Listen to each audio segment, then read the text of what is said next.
اینا وسط راه بودن، بعدشون داشتم بغل هم، الان یه خانواده شدن. سلام، خوابیده این زیرش چیه؟ آره خانواده باشید.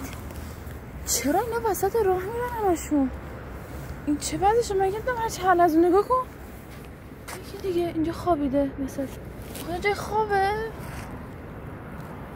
مرده این بچه. یکی دیگه بیا، نکنه مردن اینا. این زنده است. خوش پر سر جات ببینم اینجا چه جایی آخه. کسافت دوباره اینجا. سطح راه نباش، سطح راهه برو اینجا. وای من نمیتونم برم اینجا سر کار. اینا رو میبینم دقیقا جایی که موتورا میان میرن آخه. ای بابا